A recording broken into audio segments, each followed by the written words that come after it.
மாண்புமிகு சபாநாயகர் அவர்களுக்கு வணக்கம். நிதி மசோதா 2024 என்னை பேச அனுமதித்ததற்கு நன்றி.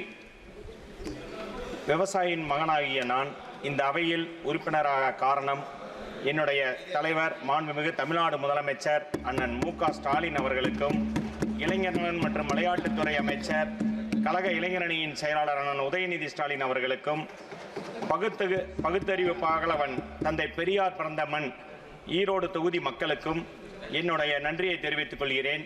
பேரறிஞர் அண்ணா, முத்தமிழறிஞர் கலைஞர், கலைஞரின் மனசாட்சி அண்ணன் முரசொலி மாறன் அவர்களை வணங்கி எனது கன்னி பேச்சை துவக்குகிறேன். இந்த மைனாரிட்டி ஒன்றிய அரசு 2024-25 ஆண்டுக்கான பட்ஜெட் மிகவும் ஏமாற்றம் அளிக்கிறது. இந்த பட்ஜெட் முழுக்க தமிழ்நாடு மக்களுக்கு விரோதமான பட்ஜெட்டாக தோன்றுகிறது.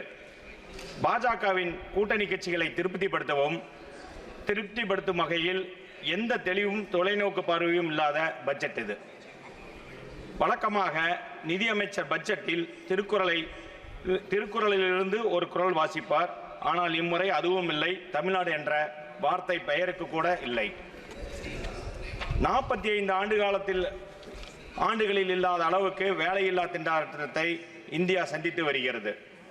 கடவுளின் குழந்தை என்று தன்னை கூறிக்கொள்ளும் பிரதமர் 45 ஆண்டுகளில் இந்தியாவின் மிக மோசமான வேலையின்மை தன்மையை உருவாக்கியுள்ளார். 10 ஆண்டுகளுக்கு முன்பு திரு மோடி அவர்கள் பல தேர்தல் வாக்குறுதியை அளித்தார். மேக் இன் இந்தியா அல்லது அம்ருத் காலின் பொற்காலம் போன்றவற்றிற்கான எந்த அறிகுறியும் இல்லை. கருப்பு பணத்தை ஒவ்வொரு இந்தியன் வங்கியிலும் 15 லட்சம் ரூபாய் டெபாசிட் செய்யப்படும் என்று வாக்குறுதி அளித்திருந்தார். ஆனால் சுவிஸ் வங்கியில் இந்தியாவின் டெபாசிட் தொகை அதிகரித்து தான் உள்ளது என்று தரவுகள் கூறுகின்றன. பாஜக அரசு பல லட்சம் கோடியை தள்ளுபடி கார்ப்பரேட் நிறுவனங்களுக்கு செய்துள்ளது.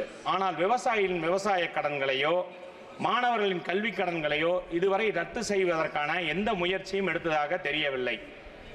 பல விவசாயிகள் கடந்த ஆண்டில் மட்டும் விவசாயிகளின் வருமானத்தை இரட்டிப்பாக்குவோம் என்று கூறி 2016 பிரதமர் அறிவித்தார். பல விவசாயிகள் இறந்ததுதான் இந்த அரசின் சாதனை. விவசாய உற்பத்தி பொருளுக்கு உரிய விலை நிர்ணயம் இதுவரை மத்திய ஒன்றிய அரசு இதுவரை எந்த ஒரு நடவடிக்கையும் விலை நிர்ணயத்துக்காக எடுத்ததாக தெரியவில்லை. சர்வசிக்ஷா அபியானுக்கு வழக்கம் போல் ஒன்றிய அரசு நிதி வழங்கவில்லை. NEP தேசிய கல்விக் கொள்கையை அமல்படுத்தினால் மட்டுமே நிதியை வெளியிடுவோம் என்று ஒன்றிய அரசு பிடிவாதமாக மிரட்டுகிறது.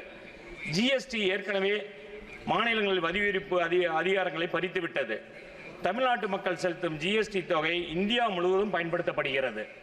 தமிழ்நாட்டுக்கு GST தொகை சுமார் 100 ரூபாய் நாங்கள் செலுத்தினால் நீங்கள் திருப்பி கொடுப்பது 29 ரூபாய் மட்டுமே திருப்பி வழங்கப்படுகிறது. மீதி தொகை அனைத்து மாநிலங்களுக்கும் பகிர்ந்து வழங்கப்படுகிறது. ஆனால் அந்த தொகையை முழுவதும் எங்களுக்கு கொடுத்தாலே நாங்கள் சிறப்பான ஒரு ஆட்சியை இன்னும் வெளிப்படுத்த முடியும்.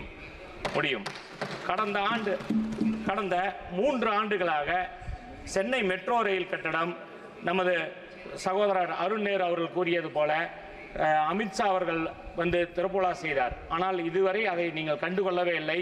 புதுசாக எந்த ஒரு மெட்ரோ ரயிலுக்கான எந்த திட்டமும் அறிவிப்பும் இதுவரை நீங்கள் தமிழ்நாட்டுக்கு அறிவிக்கப்படவே இல்லை. தமிழ்நாட்டின் மாண்புமிகு முதலமைச்சர் மு.க. ஸ்டாலின் அவர்கள் தலைமையில் நடைபெறும் சிறப்பான ஆட்சியில் கடும் நிதி நெருக்கடியிலும் இன்று ஆட்சி அமைத்த 3 ஆண்டுகளில் கொரோனா நிவாரணமாக 2 கோடி குடும்பங்களுக்கு ரூபாய் 4000 வீதம் சுமார் 8000 கோடி ரூபாய் வழங்கினார். மகளிர் உரிமை தொகை மாதம் ஒவ்வொரு குடும்பத்திற்கும் 1000 ரூபாய் வழங்கி கொண்டிருக்கிறார். மகளிருக்கான கட்டணமில்லா பேருந்து சுமார் 500 கோடி பேர் பயணம் செய்யும் அளவுக்கு இன்று தமிழ்நாட்டில் மகளிருக்கான கட்டணமில்லா பேருந்து வசதி செய்து கொடுத்திருக்கிறார். மாணவர்களுக்கு காலை சிற்றுண்டி சுமார் 20 லட்சம் பேருக்கு மேல் இன்று வழங்கி கொண்டிருக்கிறார். நான் முதல்வன் திட்டம், தமிழ் புதல்வன் திட்டம், அடுத்ததாக கலைஞரின் கனவு இல்லம். தற்போது தமிழ்நாட்டில் ஒவ்வொரு குடும்பத்திற்கும் ஏழை குடும்பங்களுக்கு சுமார் 3,10,000 மதிப்புள்ள கலைஞரின் கனவு இல்லம் வழங்கப்பட்டு உள்ளது. ஆட்சி பொறுப்பேற்று முதல் அறிவிப்பாக பல்நோக்கு மருத்துவமனை நமது தமிழ்நாட்டில் சென்னையில் அறிமுகப்படுத்தப்பட்டு ஓராண்டுக்குள் சுமார் 250 கோடி மதிப்பீட்டில் கட்டி முடிக்கப்பட்டது. ஆனால் இதுவரை 10 ஆண்டு காலமாக நீங்கள் எய்ம்ஸ் மருத்துவமனை பல மாநிலங்களுக்கு முன்னுரிமை கொடுத்து செய்தீர்கள். தமிழ்நாட்டில் அந்த ஒற்றை செங்கலை வைத்து எங்களை ஒற்றை செங்கல் மட்டும்தான் அங்கு இருக்குது, தவிர அங்கு எந்த ஒரு நடவடிக்கையும் இதுவரை நீங்கள் எடுக்கவில்லை மதுரையில்.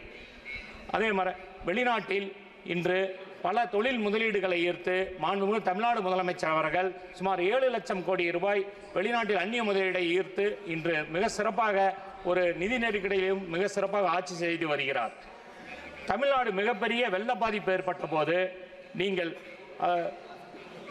பாஜக அரசு எந்த ஒரு உதவியும் செய்யாத நிலையில் நம் தமிழ்நாடு முதலமைச்சர் அண்ணன் மு க ஸ்டாலின் அவர்கள் ஒவ்வொரு குடும்பத்திற்கும் சென்னை மற்றும் தூத்துக்குடி பகுதி, திருநெல்வேலி பகுதிக்கு 6000 ரூபாய் ஒவ்வொரு குடும்பத்திற்கும் உதவித்தொகை அளித்தார். அதே போல மாண்புமிகு முத்தமிழறிஞர் கலைஞர் அவர்கள் ஆட்சி காலத்தில் அறிவிக்கப்பட்ட விவசாயிகளுக்கான இலவச மின்சாரம் பல பொருளாதார நெருக்கடியிலும் சுமார் 35 ஆண்டு காலமாக விவசாயிகளுக்கு இலவச மின்சாரம் வழங்கப்பட்டு வருகிறது இன்று வரை. அதை தொடர்ந்து மாண்புமிகு தமிழ்நாடு முதலமைச்சர் அண்ணன் மு க ஸ்டாலின் அவர்கள் இன்று இந்த ஆண்டு மட்டும் 2 லட்சம் விவசாயிகளுக்கு இலவச மின்சாரம் கடும் நிதி நெருக்கடியில் வழங்கியுள்ளார். அதே போல ஒன்றிய அரசு விவசாயிகளுக்கு 5% இருந்த நிதி ஒதுக்கி இருந்ததை இன்று 2.75%